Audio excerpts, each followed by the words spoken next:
This is just a sample of the audiobook. To get the complete audiobook, access the link posted in the first comment. We moved around a lot after I was born. 14 houses, actually, and a lot of different schools. It's deceiving because sometimes they were all in the same district.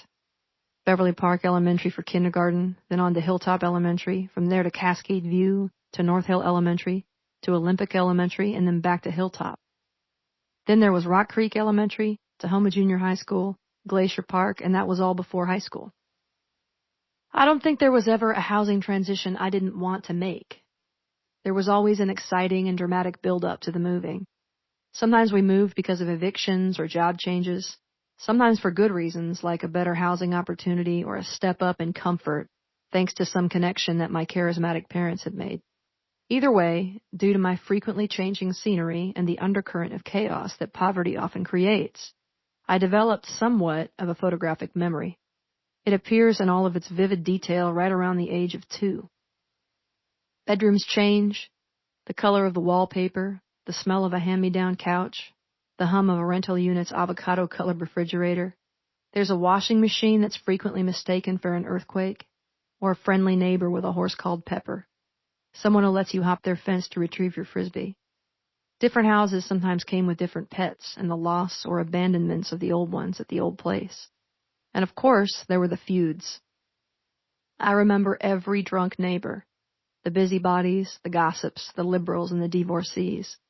I can recall the name of just about every landlord who evicted us and my parents' list of grievances against them. I also remember every helping hand, every non-judgmental influence over our family and the impact of such relationships on our lifestyle. More than all this, I remember worrying quite a bit. Most people live in their childhood homes for a while. It softens the edges on the memories and gives them a comforting wash, a kind of afterglow set against routine and consistency.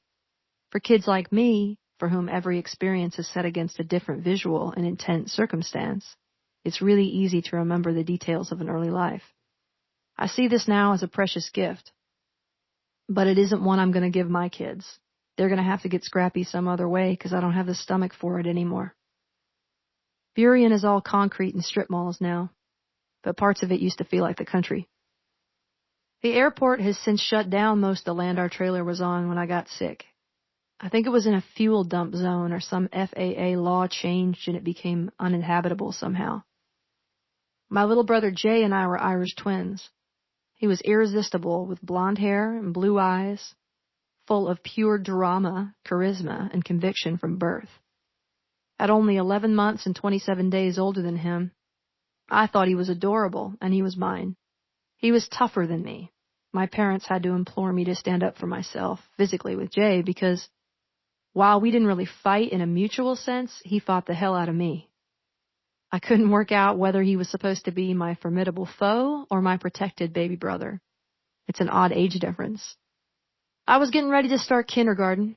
My dad wanted me to be homeschooled, but he came up against too much resistance from the rest of the family.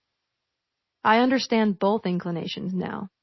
The one to keep your kid at home when they seem so small and underprepared, and the one that urges us to overcome all that and send them anyway.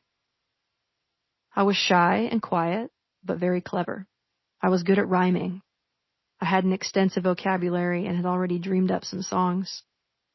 Smile at the sun, smile at the sun. Life is so much fun when you smile at the sun. I still hear the melodies. My parents had no experience with children, but they had been told by enough people that I was advanced. So when my grandmother on my dad's side heard from a neighbor about a program at the University of Washington for gifted children, she hipped my mom to it, and I was enrolled at the age of 4.